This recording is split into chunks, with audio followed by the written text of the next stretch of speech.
Hello friends, time হৈছে 9:18 আৰু দেখিব market slightly gap down opening দিছে। Nifty too slightly gap down আৰু বেংক নিফটিও slightly gap down, almost same opening দিছে। আমি এটা কলৰ ফালে মাথা মাৰি আছোঁ। আমি এক্সপেক্ট কৰি আছিলোঁ এই লেভেলটো যদি ব্ৰেক ডাউন দিয়ে, এইটো এটা ল' হৈ গ'ল বেংক নিফটিৰ ডে ল' যদি ব্ৰেক ডাউন দিয়ে তেতিয়া আমি এটা ভাল এটা কল অপশ্যন পাব পাৰোঁ। কিহৰ কাৰণে যিবিলাক কালি দেখিব পিছৰ হাফত মাৰ্কেট চেলিং হৈছে, তো মানুহবিলাকৰ ষ্টপ লছ ক'ত থাকিব, ওপৰৰ লেভেলবিলাকত ষ্টপ লছ থাকিব। ঠিক আছে, লগতে 56,000 লেভেলো আছে, ইয়াৰ ওপৰতো ষ্টপ লছ থাকিব। তো এই ষ্টপ লছবিলাকক হিট কৰিবৰ কাৰণে মাৰ্কেট ওপৰত যাব লাগে। আৰু আজি যিখিনি নতুনকৈ চেলাৰ আজি বহাবৰ কাৰণে কি কৰিব, মাৰ্কেটে অলপমান তলত অকণ মমেণ্টাম এটা কৰিব, যে ডে ল' ব্ৰেক ডাউন দি দিব, তেতিয়া হয়তো মাৰ্কেট ইয়াৰ পৰা ওপৰত যাব। গতিকে আমি ট্ৰেডটো ল'বও পাৰোঁ। ব্ৰেকডাউন যদি দিয়ে অকণমান আমাৰ লছত দেখাব। হেল্ল' ফ্ৰেণ্ডছ, টাইম হৈছে 9:19। আমি এটা ট্ৰেড এক্সিকিউট কৰিছোঁ। আজি কলৰ ফালে ট্ৰেড লৈছোঁ। আমি প্ৰথম কাম কৰিম কি, আমি প্ৰিমিয়াম চাৰ্টখন উলিয়াই লওঁ। তো দেখিব আজি আমাৰ মান্থলি এক্সপায়াৰী ষ্টাৰ্ট হৈছে, গতিকে প্ৰিমিয়াম দেখিব এট দ্য মানি 700+ চলি আছে। তো বন্ধুসকল, টাইম হৈছে 9:21। দেখিব ট্ৰেড লোৱাৰ 2 মিনিটৰ ভিতৰতে আমাৰ এটা ভাল প্ৰফিট এটা আহিছে। অলমষ্ট আমি 2,000 টকা প্ৰফিট দেখিছোঁ। চাওঁচোন এই মমেণ্টামটো কণ্টিনিউ কৰিব পাৰে কি নোৱাৰে। বেংক নিফটিও দেখিব ভালে কেণ্ডেল বনাই আছে, নিফটিও ঠিকে ঠাকে আছে বাৰু। আমি বেছি এক্সপেক্ট নকৰোঁ। আমি এক্সপেক্ট কৰিম যে বেংক নিফটিয়ে এই যে ব্লু লাইনডাল বা যিটো প্ৰিভিয়াছ ডে যিটো হাই আছিলে ক্লজিং প্ৰাইজৰ ওচৰত, এই দুটা বস্তু যদি ব্ৰেক কৰি দিয়ে আমাৰ টাৰ্গেট হিট হৈ যাব। তো বন্ধুসকল, প্ৰাইজ একশ্যন যদি চাই, মই প্ৰথমতে ট্ৰেডটো ল'ম ভাবি আছিলোঁ যেতিয়া ডে ল'টো ব্ৰেক কৰিব, যেতিয়া মই প্ৰথম ভিডিঅ'ত কোৱাৰ নিচিনাকৈ। কিন্তু দেখিব ডে ল'টো ব্ৰেক কৰাৰ আগতে ভাল পজিটিভ কেণ্ডেল বনালে, তো মই ইয়াতে এণ্ট্ৰি ল'লোঁ। আমাৰ যদি ইয়াত এটা ব্ৰেকডাউন দিলেহেঁতেন তো আমাৰ এণ্ট্ৰিটো পাৰফেক্ট হ'লহেঁতেন। তো ব্ৰেকডাউন দিবলৈ কিয় আহে, তাৰমানে যেতিয়া ডে ব্ৰেক কৰে, ডে ল'টো ব্ৰেক কৰিলে নতুনকৈ ইয়াতে চেলাৰ্ছ আহে। তো পুৰণা চেলাৰবিলাকতো আছে, তেওঁলোকৰ ষ্টপ লছ ওপৰতে আছে। আৰু আজি ইণ্টাৰডে চেলাৰ্ছবিলাকো আহে। তেতিয়া কি হয়, পুৰণা যিখিনি কালিৰ ট্ৰেড লৈ গৈছিলে ইয়াতে BTST ট্ৰেড যিখিনি কৰে, তো বাই টুডে চেল টুমৰো ট্ৰেডাৰ্ছ কিছুমান থাকে। ধৰক মাৰ্কেট ক্লজিং হোৱাৰ আগতে বহুতে ট্ৰেড কল অপশ্যন পুট অপশ্যন বাই কৰে বা কিছুমানে চেলিং কৰে। তো তেওঁলোকৰ ষ্টপ লছটো থাকিবই। লগতে আজিও কি কৰে, মাৰ্কেটে নতুন ষ্টপ লছ ক্ৰিয়েট কৰে। নতুন ষ্টপ লছ কেনেকৈ ক্ৰিয়েট কৰিব, যেতিয়া মাৰ্কেটত নতুন চেলাৰ আহিব। তো মাৰ্কেটত নতুন চেলাৰ কেতিয়া আহিব, যেতিয়া এই লেভেলটো যেতিয়া ব্ৰেক ডাউন দিব, দেখিব যে অ'কে আজি ডে ল'টো ব্ৰেক দিলে, তাৰমানে মাৰ্কেট আজি উইক, মাৰ্কেট কণ্টিনিউ ফল দিব। আৰু এনেকুৱা উইক বনাই মাৰ্কেট কি কৰে, ওপৰলৈকে গুচি যায়। তো মোৰ আছিলে এনেকুৱা প্ৰাইজ একশ্যনে আছিলে এইম, যে ডে ল'টো ব্ৰেক কৰিব, আমি ট্ৰেড ল'ম। কিন্তু ডে ল' ব্ৰেক কৰাৰ আগতে দেখিব কেণ্ডেল ভাল বনাই দিছিলে। তো মই ভাবিলোঁ কুইক মমেণ্টাম দি দিব পাৰে, ট্ৰেডটো মিছ হ'বও পাৰে, সেইকাৰণে এটা ট্ৰেড লৈ ল'লোঁ। এতিয়া দেখিব ডে ল'টো ব্ৰেক দিছে একজেক্টলি, এতিয়া হয়তো মাৰ্কেট ওপৰত যাব পাৰে।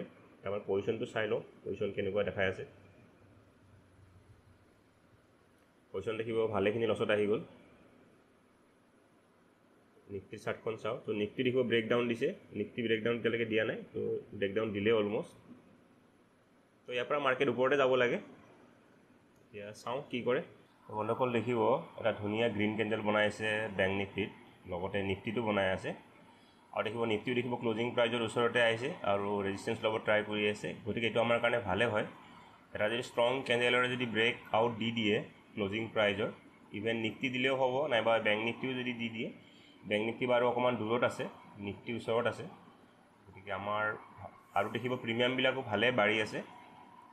এনেকুৱা হোৱা নাই যে ডিকে বহুত হোৱা নাই আজি, এইটো আমাৰ কাৰণে পজিটিভ হয়। অকল টাইম হৈছে 9:43 আৰু দেখিব লাহে লাহে আমাৰ টাৰ্গেটৰ ওচৰত আহি আছে। মাৰ্কেটে বৰ্তমান দেখিব 48-50 পইণ্টছ আমাক অলমষ্ট দি আছে। তো ইয়াত বাৰু বন্ধুসকল প্ৰিমিয়ামৰ এটা বিহেভিয়াৰ ভাল হৈছে। আমি যদি চাবলৈ যাওঁ, যদিও আমাৰ টাৰ্গেটৰ ওচৰত যায় আৰু ৰিভাৰ্চেল দিয়ে, তো মাৰ্কেটে দেখিব এই লেভেলটোৰ পৰা কণ্টিনিউ কি কৰি আছে, হায়াৰ হাইজ বনাই আছে, দেখিছেনে, এনেকৈ হায়াৰ হাইজ। মাৰ্কেট হয়তো ইয়াৰ পৰা আকৌ হাই যাব, হয়তো আকৌ অলপ তলত আহিব, হয়তো এনেকৈও মাৰ্কেট যাব পাৰে। তো এইটো এটা পজিটিভ চাইনে হয়। মানে যিটো আমাৰ হাই আছে, হাইটো দেখিব হাই হৈ আছে। এইটো আছিলে প্ৰিভিয়াছ হাইতকৈ নেক্সট হাইটো ওপৰত আছে, এইটো বেছি ওপৰত আছে, এইটো বেছি ওপৰত আছে। তেনেকৈ ল'বিলাকো দেখিব, এইটো ল' আছিলে, এইটো হায়াৰ ল', তো হায়াৰ ল', ঠিক আছে। তো গতিকে সেইফালৰ পৰা ঠিকেই আছে। তো আমি মানে প্ৰাইজ একশ্যনো যদি চাই থাকোঁ, তেতিয়া আমাৰ অলপ কনফিডেঞ্চটো আহে ট্ৰেডটো হোল্ড কৰিবৰ কাৰণে। তো মাৰ্কেট দেখিব বাৰে বাৰে কেনেকুৱা কেণ্ডেল বনায়। তো এইবিলাক কেণ্ডেল চাওক, এইবিলাক কেণ্ডেলো বহুত ইম্পৰ্টেণ্ট ষ্টপ লছ হাণ্টিঙত। যি ইনভাৰ্টেড হেমাৰ থাকে বা কেতিয়াবা এনেকুৱা তলফালৰ পৰা হেমাৰ কেণ্ডেল থাকে, তো এই কেণ্ডেলবিলাকত কি হয়, ইয়াতে বহুতে ষ্টপ লছ ৰাখে এইবিলাক কেণ্ডেলৰ ওপৰত। তো এইবিলাক কেণ্ডেল দেখি বহুতে চেল কৰে। তো এনেকুৱা এটা কেণ্ডেল দেখিলে তাৰপিছত ৰেড কেণ্ডেল বনাইছে, ইয়াতে বহুতে হয়তো চেল কৰি আছে এতিয়া। তো তেওঁলোকৰ ষ্টপ লছবিলাক ইয়াতে থাকিব, ইয়াতে থাকিব আৰু ইয়াতে থাকিব। তো বন্ধুসকল টাইম হৈছে 10টা বাজিছে আৰু দেখিব মাৰ্কেট আমাৰ 50 পইণ্টছ প্ৰফিটৰ পৰা এতিয়া আমাৰ ব্ৰেক ইভেনত আহি গ'ল। কিন্তু এটা কথা ভাল যে প্ৰিমিয়াম ইমান ডিকে হোৱা নাই। তো আমাৰ লছত আহিছে কাৰণ আমি মাৰ্কেট য'ত বাই কৰিছিলোঁ অলমষ্ট সেইটো লেভেলতে মাৰ্কেট আছে। তো গতিকে প্ৰিমিয়াম ডিকে হোৱা নাই। এতিয়া যদি মাৰ্কেট যদি তলৰ ফালে আহি যায় তেতিয়াতো ষ্টপ লছ হিট হ'বই বাৰু। ঠিক আছে, আমাৰ ষ্টপ লছটো দিয়াই আছে। বন্ধুসকল টাইম হৈছে 10:06 আৰু দেখিব মাৰ্কেট এটা জেগাতে ফচি আছে। যদিও প্ৰফিটতে আছে আজি দিনটো, কিন্তু এটা জেগাতে ফচি আছে। আৰু দেখিব যেতিয়া গ্ৰীণ কেণ্ডেলবিলাক বনায় ছাডেনলি দেখিব ডাঙৰ ডাঙৰ গ্ৰীণ কেণ্ডেল বনায়, প্ৰফিটবিলাক ভাল স্পাইক কৰে। তো এনেকুৱা লাগে যে মাৰ্কেটে আৰু দুটামান কেণ্ডেল বনাই ফালে আমাৰ টাৰ্গেট দিয়ে দিব নেকি। কিন্তু দেখিব এটা গ্ৰীণ কেণ্ডেল বনাই লগালগ ৰিভাৰ্চেল দি দিয়ে। এইটো চাওক কিমান ধুনীয়া গ্ৰীণ কেণ্ডেল বনাইছিলে, লগালগ ৰিভাৰ্চেল দিছে। ইয়াতো ষ্ট্ৰং গ্ৰীণ কেণ্ডেল ৰিভাৰ্চেল। তো আমি এই যিটো ৰেজিষ্টেঞ্চ লেভেলডাল ড্ৰ কৰিছোঁ, এই ৰেজিষ্টেঞ্চ লেভেলডাল যদি ব্ৰেকআউট দিয়ে তেতিয়াহ'লে আমাৰ টাৰ্গেটটো পাবলৈ ইজি হ'ব। এনে নিফটিৰ চাৰ্টখন বাৰু ভালে চলি আছে, বেংক নিফটিৰো ঠিকে ঠাকে চলি আছে। কাৰণ চাওক নিফটি বেংক নিফটিৰে ধৰকচোন এইটো যিটো ৰেজিষ্টেঞ্চ লেভেল, এইটো লেভেলৰ ওচৰত কিমান সময় মাৰ্কেটে ৰেজিষ্টেঞ্চ, তাৰমানে কিমানে চেল কৰি আছে, এই লেভেলটোত কিমানে চেল কৰিছে হয়নে। যিবিলাকে চেল কৰি আছে তেওঁলোকৰ ষ্টপ লছবিলাক এই লেভেলটোত থাকিব আৰু আগৰ ষ্টপ লছ পুৰণা ষ্টপ লছবিলাক ইয়াতে থাকিব। তো এই ষ্টপ লছখিনি যদি হিট কৰিব মাৰ্কেটে ভাল ষ্ট্ৰং কেণ্ডেল বনাই দিয়ে, কেইটামান যদি ষ্ট্ৰং কেণ্ডেল বনাই ওপৰত গুচি যায়, আমি হয়তো আজি অলপ ডাঙৰ প্ৰফিটটো বুক কৰিব পাৰোঁ। কিন্তু দেখিব মাৰ্কেটে মোমেণ্টামটো কণ্টিনিউ কৰিব পৰা নাই। এটা গ্ৰীণ কেণ্ডেল বনাই দিয়ে আকৌ হোল্ড কৰি দিয়ে, এইটো গ্ৰীণ কেণ্ডেল বনাইছে আকৌ ৰিভাৰ্চেল দি দিছে। ঠিক আছে, তো 3-4টা যদি ভাল ষ্ট্ৰং কেণ্ডেল বনাই দিয়ে তেতিয়া আমাৰ প্ৰিমিয়ামটো বহুত ধুনীয়া স্পাইক কৰিব। বন্ধুসকল দেখিব আমাৰ টাৰ্গেটৰ একেবাৰে ওচৰত আহিছে, অলমষ্ট 60 পইণ্টছ আমাক দি আছে, 58-60 পইণ্টছ। চাৰ্টখন এবাৰ চাই লওঁ। তো বেংক নিফটি দেখিব আমাৰ স্পটৰ প্ৰাইজত টাৰ্গেটৰ ওচৰত আহিছে, যিটো আমি ব্লু লাইনডালৰ কথা কৈ আছিলোঁ। আৰু নিফটিও দেখিব ক্লজিং প্ৰাইজৰ ওচৰত। তো আমি যদি স্পাইকত পাওঁ আমি ওলাই যাব ট্ৰাই কৰিম। বন্ধুসকল দেখিব ফাইনেলি আমাৰ টাৰ্গেট হিট হৈ গ'ল। তো আমি স্পাইকত ওলাই যাব ট্ৰাই কৰিম। এইফালে চাই লওঁ আমি বেংক নিফটি ঠিকে আছে। চাওক বেছি প্ৰফিট দিয়াৰো প্ৰবেবিলিটি নোহোৱা নহয়, কিন্তু আমি ওলাই যাবলৈ ট্ৰাই কৰিম। তো বন্ধুসকল 850 এটা মই লিমিট প্ৰাইচ দি দিলোঁ। দেখিব অলপৰ কাৰণে হিট হোৱা নাই। অ'কে, আমাৰ হিট হৈ গ'ল। আমি 850 এতিয়া দেখিব আমি এক্সিট কৰাৰ পিছত মাৰ্কেট দেখিব এতিয়া কণ্টিনিউ গৈ থাকিব, এইটো আমাৰ আৰু সদায় হৈ থাকে। তো দেখিব মই 850 ওলাই গ'লোঁ। তো আমি প্ৰফিট বুক কৰিলোঁ 6000 একজেক্টলি। আৰু দেখিব এতিয়া প্ৰিমিয়াম ভালে বাঢ়ি আছে এতিয়া। অ'কে, যি বাৰে বাঢ়িব আমি আগতে জাৰ্নেলত এণ্ট্ৰি কৰি লওঁ। আমি বাই কৰিছিলোঁ 762.90 পইচা, 762.90 পইচা। তাৰপিছত আমি ডিছকাছ কৰিম আমি ট্ৰেডটো একজেক্টলি কিয় লৈছিলোঁ, আৰু 850 আমি ওলাইছোঁ 850। আৰু আমি আজি লৈছিলোঁ কল অপশ্যন। তো বন্ধুসকল দেখিব এইটো সপ্তাহ আমাৰ বহুত ভালেই গ'ল। আমাৰ এইটো সপ্তাহত এদিনো লছ হোৱা নাই আৰু 5 দিন আমি ভাল প্ৰফিটে বুক কৰিছোঁ। তো ঠিক আছে বন্ধুসকল, এতিয়া আহক আমি ডিছকাছ কৰোঁ। এবাৰ আমি চাৰ্টখন চাই লওঁ। তো ঠিক আছে, এতিয়া য'লৈকে যাওঁ আমি বুক কৰিছোঁ 850। অ'কে, ঠিক আছে বাৰু। তো বন্ধুসকল আহক আমি ট্ৰেডটো কিয় ল'লোঁ তাৰ আমি ডিছকাছ কৰোঁ। চাওক ট্ৰেডটো লওঁতে মই ষ্টাৰ্টিঙতে কৈছোঁ যে আমাৰ ষ্টপ লছবিলাক ক'ত আছে, ওপৰৰ ফালে আছে। ওপৰৰ ফালে যিহেতু আছে কিহৰ কাৰণে, কাৰণ কালি মাৰ্কেট দিব পিছবেলা নিগেটিভ মমেণ্টাম দিছে। তো এই চুইংবিলাকত চেলাৰবিলাকৰ কি আছে, ষ্টপ লছ আছে। তো এইবিলাকত আমাৰ কি থাকিব, ষ্টপ লছ। তো মাৰ্কেটে এই ষ্টপ লছবিলাক হিট কৰিবৰ কাৰণে ওপৰত যাব লাগে।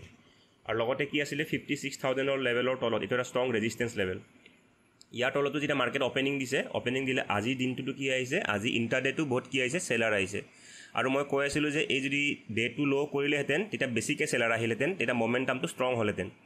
কিন্তু মই অলপ আগতে এণ্ট্ৰি ল'লোঁ, কিন্তু দেখিব আমি কোৱা ধৰণে পিছত ব্ৰেকডাউন দিব আহিলে, ল'টো ব্ৰেকডাউন কৰি দেখিব মাৰ্কেটে ষ্ট্ৰং গ্ৰীণ কেণ্ডেল বনাইছে।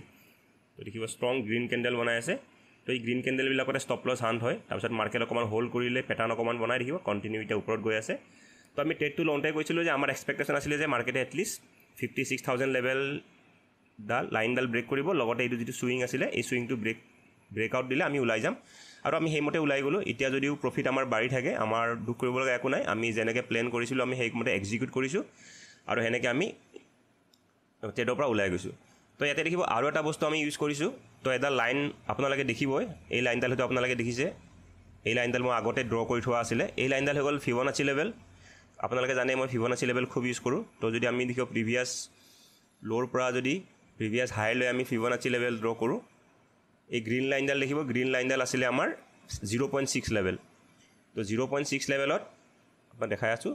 তো মই একজেক্টলি কৰিছিলোঁ কি যেতিয়া মাৰ্কেট 0.6 লেভেলত আহিছিলে, তো তাতে মই বাই কৰিব ট্ৰাই কৰিছোঁ। কাৰণ আমি যদি stop loss hunting concept use কৰোঁ এটা মাৰ্কেটত কি হয়,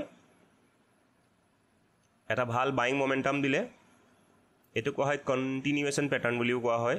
মাৰ্কেটে ভাল এটা মমেণ্টাম দিলে, ৰিট্ৰেচমেণ্ট দিলে, কিমান ৰিট্ৰেচমেণ্ট দিলে 0.6, নৰ্মেলি 0.5, 0.6ৰ মাজলৈকে যদি মাৰ্কেট আহি যায়, তেতিয়া আমি ভাবি লওঁ যে তলত ষ্টপ লছ নাই। তাৰমানে যিখিনি ইয়াতে বাই কৰিছিলে তেওঁলোকৰ প্ৰথম ষ্টপ লছবিলাক আছিলে ইয়াতে, কিন্তু তেওঁলোকে ইমানখিনি প্ৰফিট যিহেতু দেখি গ'ল, ইমানখিনি প্ৰফিট দেখাৰ পিছত ধৰি লওক কোনোবাই ইয়াতে বাই কৰিছিলে কোৱাণ্টিটি, কালি বাই কৰিলে, কালি বাই কৰি ধৰি লওক তেওঁলোকে 1 লাখ টকা প্ৰফিট দেখি আছে, তেওঁ ধৰক ট্ৰেডটো হোল্ড কৰি আছে।